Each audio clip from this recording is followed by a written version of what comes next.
Hello, I am Paula Bennett and welcome to my New Zealand Herald podcast, Ask Me Anything.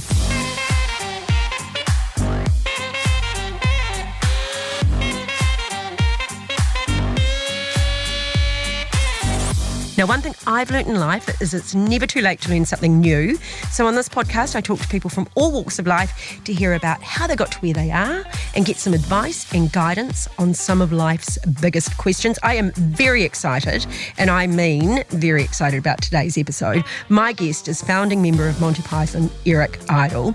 Eric, what a phenomenal career. He's an actor, comedian, songwriter, musician, author, screenwriter, playwright. His career spans 63 years, and are we saying your age? At the age of 81, he doesn't appear to be slowing down at all. He is heading to New Zealand next month with his stage show, Always Look on the Bright Side of Life, live. Eric Idle joins me. Good morning. Good morning, Paula. How are you? Now, you're coming to me from LA, aren't you? I am, yeah. So are we good morning? We're good afternoon. We're tea time. What are you? We're good morning. Well, we're just lunchtime. Let's go lunchtime, so that's all right. Okay, I'm going to warm up with a quick fire question. If you could go to the pub for a drink with anyone, who would that person be? Are you asking me? Yes. Well, I'm a teetotaler now. I haven't had a drink for 5 years, so it'd be somebody I'll be very envious of. Who would I like to go to a pub with? I don't know. I'd like to go to a pub with no beer. Yeah, yeah. There's a few, mind you, you've got zero beers and things now, don't you? You know, there's some quite good... Yes, but there's no point in going to a pub and not getting drunk, is there really? You know what I mean? What's the point? I don't know. Do you mean who do I like the company of? I always like musicians. So I'm always... The people who come over to my house, they always have to play guitar. We always end up having, after dinner, we have a lot of what we call a ding-dong, and we sing all the oldies. And I've been playing with a band who now play for the Monkees, and they're terrific. And we just play oldies, and we get going, and Weird Al shows up, and Puddles the Clown shows up, and we just love playing and singing. Yeah, it's fun, isn't it? And gets you all together, and just, I don't know, everyone loves it, don't they? Okay, Eric, let's chat about the show first. You're coming to New Zealand next month to perform Always Look on the Bright Side of Life live. Tell me about the show, because I hear it's a mix of comedy, it's got music, it's got a bit of philosophy in there. What does an Eric Idle stage show look like? Well, it looks like a bit of a hybrid. It's like a one-man musical. As I say, I'm bringing an artificial band. I've used artificial stupidity to put together this Monkees band who have accompanied me, and we're going to sing The Meaning of Life, and we're going to do one or two oldies and niceties, of Python oldies and niceties, and talk about things, some memories of people I've met along the way, you know, like George Harrison and Robin Williams, and clips and things. And I just like to keep it moving. I like to interest myself and make people laugh. I think that's a kind of a nice way of facing an evening, you know, with people. And those tributes to dear friends that you just mentioned with George Harrison and Robin Williams, you know, I mean, that's obviously something that means a lot to you, and you want to share that with your audience. Yes, because they were remarkable people. You know, I mean, sometimes what I've been very lucky is I've met lots of very interesting people over my lifetime. And I don't know whether that's because they liked Python and I was the one that played the guitar and would hang out and talk and have fun, or just that they you know, it was happenstance. One got lucky. But I've met some fascinating people, and I still do. I mean, I spend quite a lot of my time with Professor Brian Cox, and we talk about the universe. And, you know, the great thing about speculating about the universe, it doesn't matter how much you know, because they know just as little. You know, so and you won't know if you're right or wrong. Well, nobody knows if you're right or wrong, but you are allowed to speculate. And it is an extraordinary universe, and I find that really reassuring and interesting. Yeah. And I will be singing the Galaxy song with Puddles the Clown, which is going to be quite good fun, I think. I love that. That'll be hilarious. And did you ever imagine when you wrote Always Look on the Bright Side of Life that it would endure like it does? I mean, did I read somewhere that it's like the most played song at a funeral or something?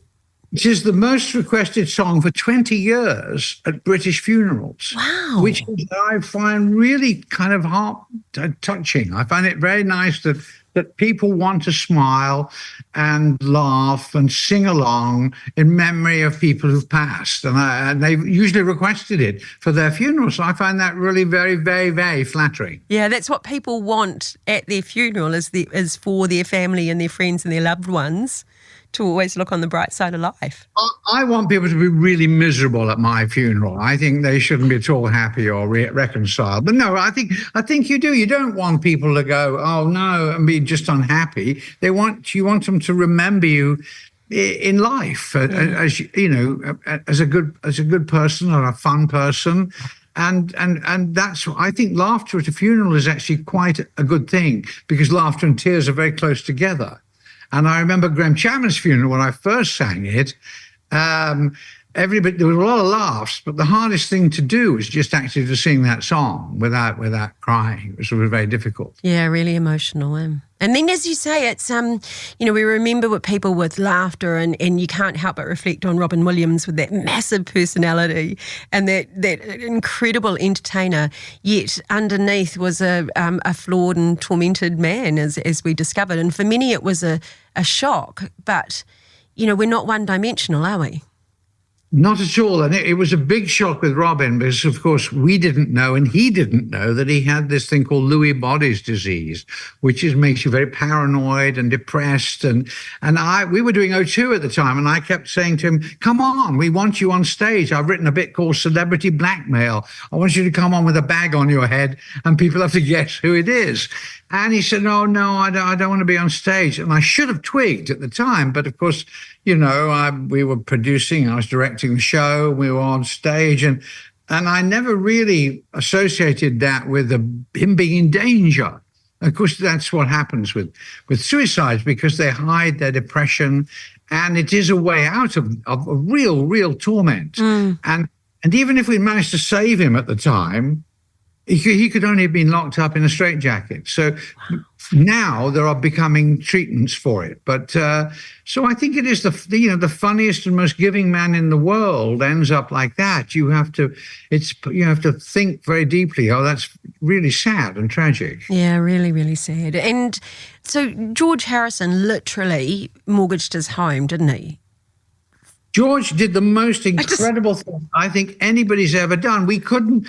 Lou Grade backed out of making our film, The Life of Brian, because he read it, and George kept saying, "Oh, I'll find you the money. I'll find you the money." And we went to New York and we went to Hollywood, and it was like selling Springtime for Hitler. Nobody wanted to know. It's like, forget about it, no chance, So then finally he said, "Oh, I've got the money." I said, what? He said, and he'd mortgaged his house and he'd mortgaged his office premises to raise money from the bank to pay the $4.5 million cash to film it.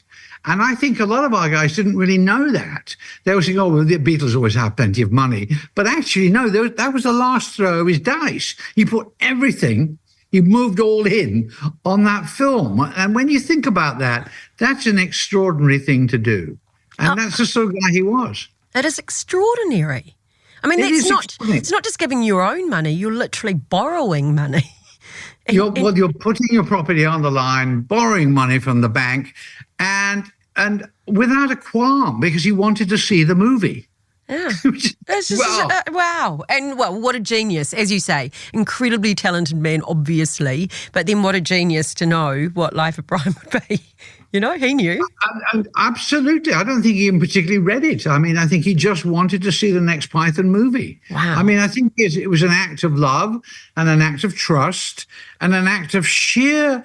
I don't think many of us would do that. Mm-hmm. Hey, tell me about some of the early years. I mean, you've said that they were tough, and you've sort of described them as being... And of course, it just leads me to go, well, how on earth did you then go to comedy and become such an extraordinary... talented, funny musician and man and writer and, everything else that you've done? I think comedy is coming to terms with a lot of bleakness. I was at a boarding school for 12 years in Wolverhampton. It was very bleak and dour, but I think you tell each other the truth and how miserable it all is, and then you figure out ways to have fun, go over the wall and find girls and get to the off license. But I think that when I was about 16 or 17, I went to London and I saw a show called Beyond the Fringe, and it had Peter Cook, Jonathan Miller, Alan Bennett, and Dudley Moore, and they just ripped apart everything that was sort of tormenting us at school, like, army, royalty, religion. They just laughed at everything. And I thought, you can do this? This is allowed? And I sort of got the album and I learned it. And from then on, I just wanted to be funny. And so when I got to Cambridge, I tried to join the Pembroke College comedy group, and I was auditioned by two of the goodies. Oh, I got in, they picked me out, they put me in the show, and the next term I got to perform in front of John Cleese, who came up and said, you must come and join the Footlights. And so suddenly I was in show business and we were at the Edinburgh Festival. It was really strange. Wow. How old were you then, would you have been? I would have been about 19 or 20, yeah. What an experience. Yeah, I mean, it was just, I mean, sometimes life is very well written, as Barry Cryer said, but I spent the rest of my time at Cambridge doing comedy and learning from people who did it and how to write and to do cabaret. And that's how you do comedy, by trying it and learning it and performing it. And so that was really my big part of my education, was just doing that. And I became president of the Footlights, which is an old club. And it was from 1883, and they didn't allow women. And I thought that was completely stupid. So I changed the laws when I was president and allowed women to join. Yay. And the first woman through the door was Germaine Greer. Oh, really? Oh, yeah. Good on her. And she was hilarious. Yeah. Hilarious. She came straight from, I think, an Australian university where she was doing a PhD, and she was just really, really very funny. She came through the door with Clive James. Oh, wow. Oh, God, what a story. Hey, so tell me, what do you put the success of Monty Python down to? It's still a surprise to me. I think what it was that our show was written by us. The six of us, and five of us are writers, and one's an American animator. We created a show that we wanted to see. There were no executives. They just said, do 13, come back, and you get on with it. And so we'd had a lot of experience writing for other people. The two Ronnies, we'd done Frost Reports and things.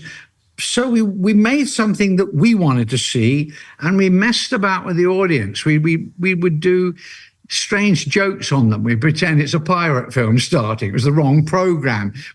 So we played with the form a lot, and it was clear that we were messing with them, and we didn't. And so I think that spirit came across. And we always stayed true to writing just what we wanted to do next. We didn't try and please them. We didn't listen to demographics. We just got on with it. And it was late on a Sunday night, and we had no idea who was watching. And I think about 2 years later, we did a live show at a Coventry Arts Festival, and suddenly all these people came, and they were all fanatics, and they knew all the words, and they were dressed up. And it was like, what just happened, So we didn't know that, because if you're doing television, you do it, record it, and then it goes out into the ether, and who knows? Mm-hmm. Do you think, it's the unexpected, right? As an audience, you're watching it, you didn't know what was going to happen next. I often think that's the sort of glory of it. And we don't see enough of that these days, do we? It's, even I think we weren't taking ourselves seriously. I don't think we were trying to be stars. We didn't bill ourselves. You didn't know who anybody was, except for John Cleese, who had already done TV shows. We didn't, it wasn't a show busy kind of show. It was very much, and it would pretend to be intellectual. You'd be summarizing Proust, but it wasn't really intellectual. It was just silly jokes, a lot of it. And there were 5 writers, and you never knew which writer was on. So there were different strains of humor. So, people would say, oh, I liked a lot of it. It was dependent on who was writing. They liked a certain strain of comedy, and they were quite wildly different forms of comedy. Written by Chapman and Cleese was different from Palin and Jones, which was different from the things I was writing. So it was like a melange, and I think that also was of interest. So so I read that you predominantly wrote alone while the others wrote in pairs. Is that correct? And is that your creativity that means that you are better, if you like, when you're sort of playing with your own mind? I don't think it's to do with better. I think I'm still with me. You're okay. I think that I like writing. I like exploring what's in my brain. I do it every day. It's an exercise. I start off the day by writing. And I think I was intrigued by wordplay. I think I sidetracked into writing lyrics and scripts and songs. And it was an interesting position. And when I met George Harrison, he was in a similar role in his group because he was between Lennon and McCartney. And I was between Cleese Chapman and Palin Jones. And so we sort of bonded like that, because we were kind of the outsiders in a group formed of outsiders. Yeah, absolutely.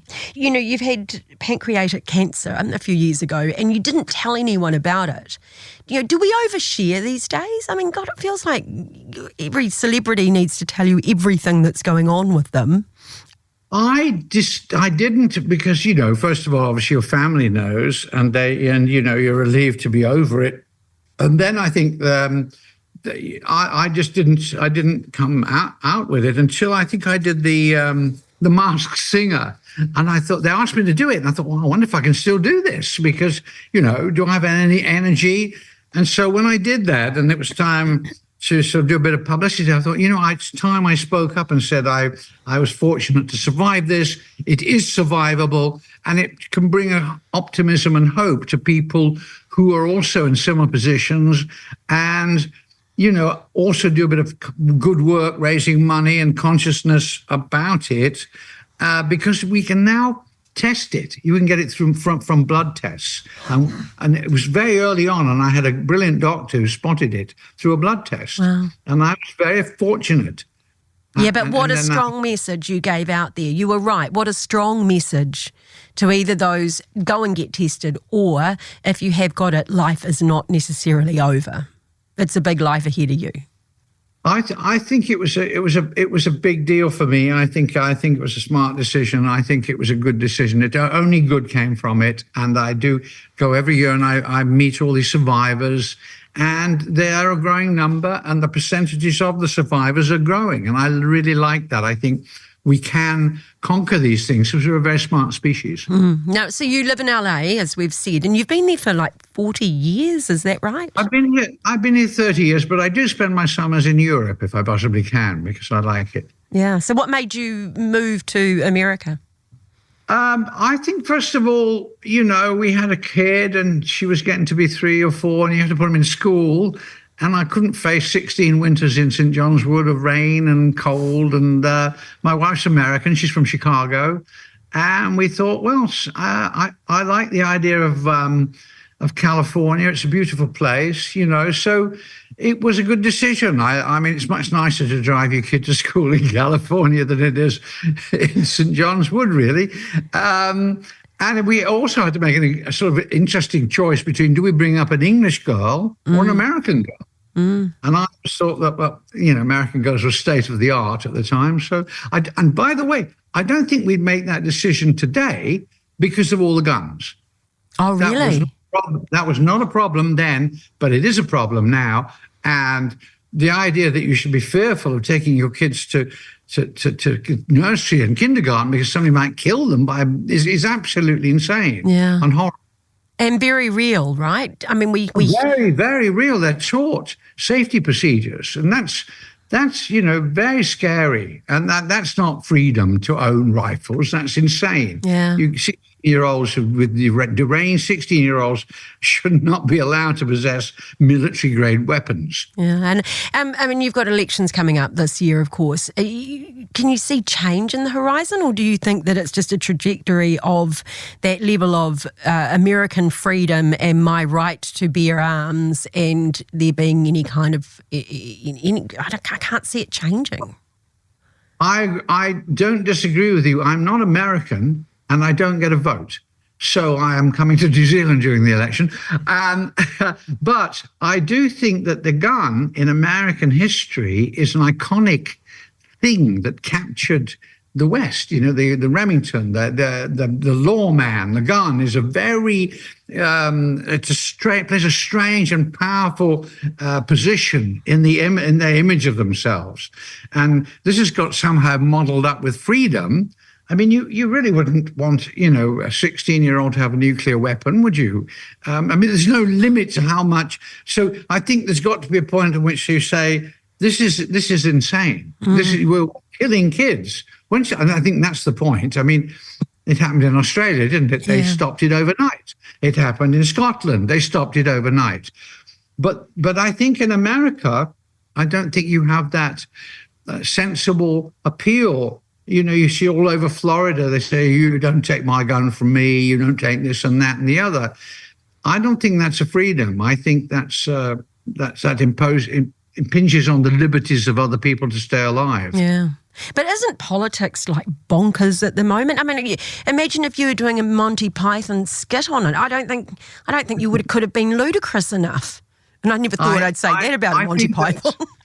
No, I think that's true. I think you're right. I think that some things just beg a belief, and that the idea that some of these people say what they say would be just comedy back in the day when we were writing it.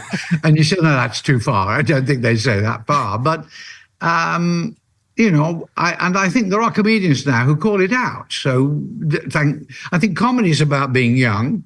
I think it's like being singers. When you were about teenagers, you have favorite singers and you have favorite comedians, and they move up with you. You stay with them, and that's your generation. And I think we were in a generation where a certain absurdity was fine, and it can still appeal, but we're not actually speaking to the current generation, really. Yeah, very true. Okay, when we come back, we're going to chat about sticking around and get some advice, because that's something that Eric is very good at. So we're going to take an ad break and we'll be back really shortly.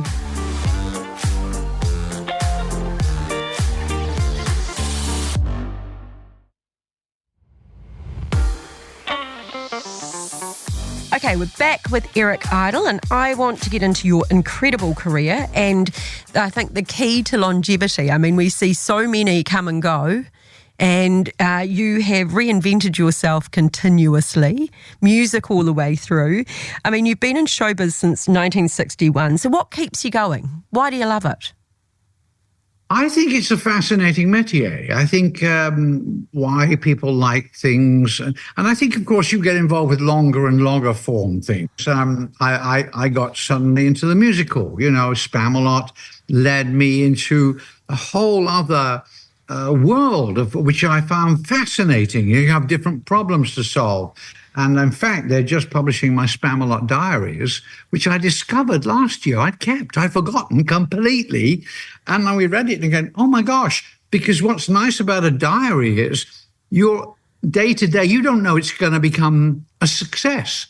You think, oh, is this going to work? Oh my gosh, what do we do? Oh my gosh.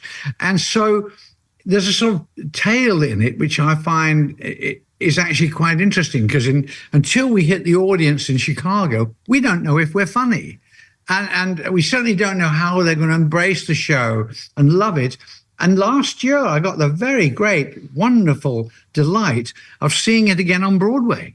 That's 2 times in my lifetime, which is a great honor and a fabulous feel that you think, well, this is actually going to go on. People will be doing this long after I'm gone. And I like that, because I like making people laugh and happy. So do you make opportunities or do you take opportunities?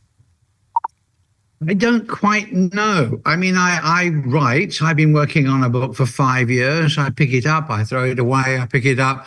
Some books come easily and effortlessly. I like to write. That's what I do, basically. If I didn't have to go out and perform, I would be okay, because as long as I can go and write first thing in the morning, find out what's inside your brain, I think that's a kind of a luxury. And I've learned a bit about how to do it.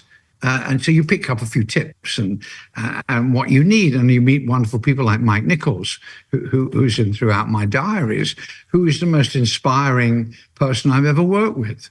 And he was one of the most helpful. And he says things like, preach the moral. If you're doing anything, you must preach the moral.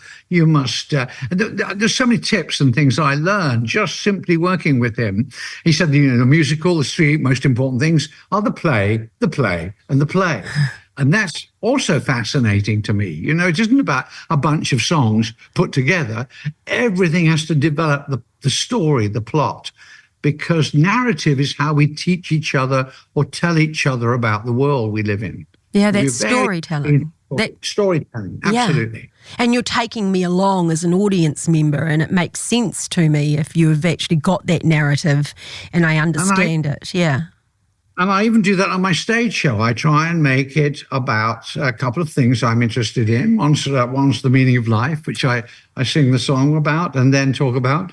And the other is mock and roll, which I find something I've stumbled on, which is I think that Monty Python was the first group, with the Beatles had done everything. They did this, that, and the other. They ended up at the Hollywood Bowl.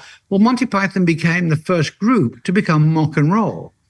And we started to play bigger and bigger stadiums. We played the Hollywood Bowl. We finished up at the O2 for 10 nights, 18,000 people. This was unheard of when we began as comedians. So I think nowadays we're used to it because comedians can play football stadiums. They can go on tours. But I think it was new when we first did it. Yeah. And groundbreaking. And so did you just take those opportunities as they came up? And even though no one else had done it, you just sort of went, we can? I think so. I mean, certainly as far as the Hollywood Bowl is concerned, I think when we did O2, we had no idea. And we were sold out the first show in 34 seconds. That's 18,000 tickets. So then they said 5 more, sold out by the end of the morning. They said, could you come and do 5 more? So, I mean, I think we could still have been doing that around the world, but Michael didn't really want to tour. So we turned down lots and lots of money. Wow. It's his fault. All right. Well, that's out there properly now, that's for sure. Hey, with the success of Monty Python, you just touched on it. You would have thought that these royalties would keep rolling in, but it hasn't been the great cash cow, has it? No, because I tell you why, because people have now found ways to avoid paying royalties. Nobody pays music royalties anymore because Murdoch went offshore. He went up into the satellite and said, the laws don't apply. YouTube steals everything. Spotify pays nothing. So poor old musicians get nothing. They don't get any of their royalties.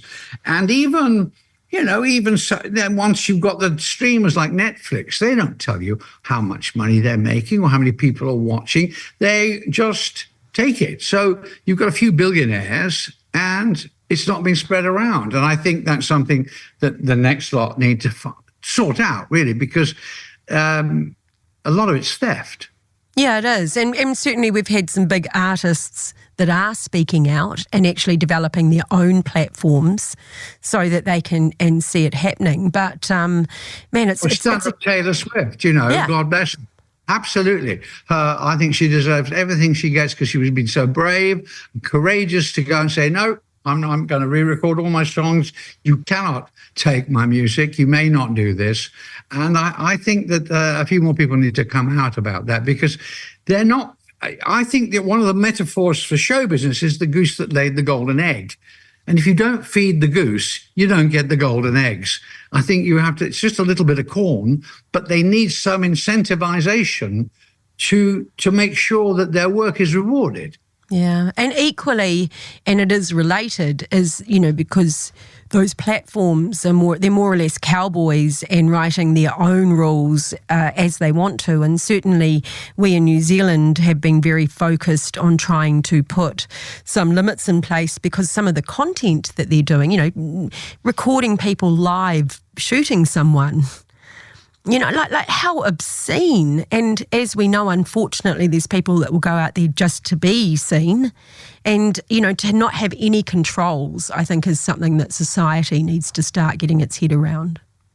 I think law is an important thing and it doesn't need to be done. I start my show with with a new song I've written called "Please Don't Film My Show Tonight, Stick It on YouTube." I like it.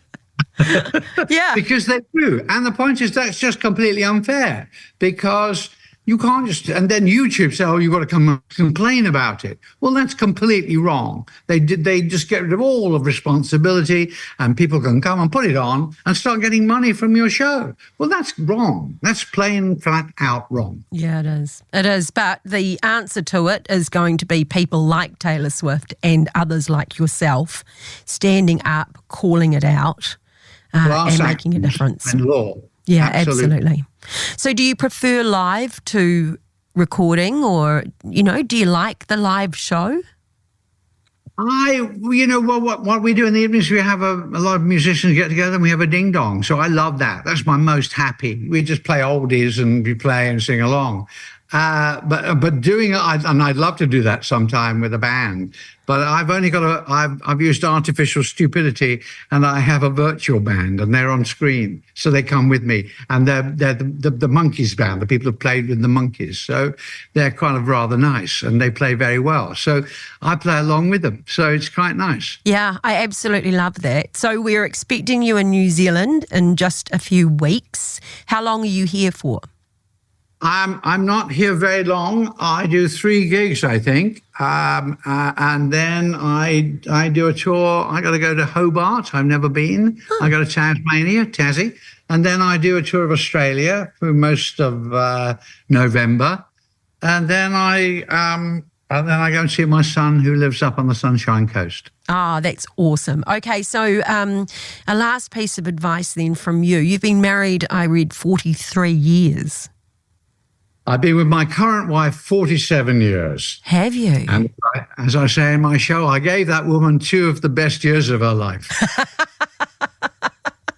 And not concurrently. Well, not now. No, obviously not. But I do feel rather proud that we've actually stayed together for 47 years. I mean, it was love at first sight on my part. I said, I'm never going to leave you. And she said, she thought to herself, yeah, right, but I never have. So, and I think being able to create a relationship with someone for that long is hard work for both. It takes work, but I think it's pleasant. It's nice. Yeah, it absolutely is. I always like the song, which is, "If You Leave Me, Can I Come Too?" That's a very good cowboy song, isn't it? Isn't it? I like it.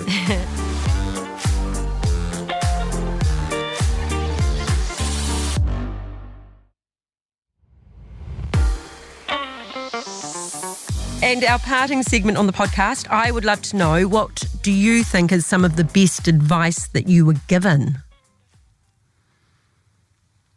In life, you mean, or in show business, or? Well, you've got the microphone.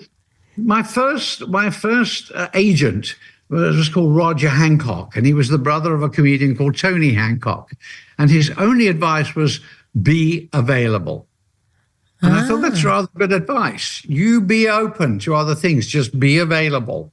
And if they say this, you think, well, maybe I'll do that. Or yes, I'll do that. So I quite like that as a bit of advice. I like that, because we've got too many young people that think that the world should revolve around them, when actually if we turn up and we're available, goodness knows more opportunities actually open for us. I think that's good. It's just take your chances and be available to new things, which I think is good. I really like it. Okay. Eric Idle, thank you so much for joining me today. It's been a real treat. You can catch Eric and his stage show, Always Look on the Bright Side of Life, live in October. He's touring Auckland, Wellington and Christchurch. Tickets are on sale now. And that's it for another episode of Ask Me Anything. If you have enjoyed this episode, please follow Ask Me Anything on iHeartRadio or wherever you get your podcasts. While you are there, check out some of our past episodes. Plenty to choose from. I'm Paula Bennett. Ask Me Anything. Goodbye.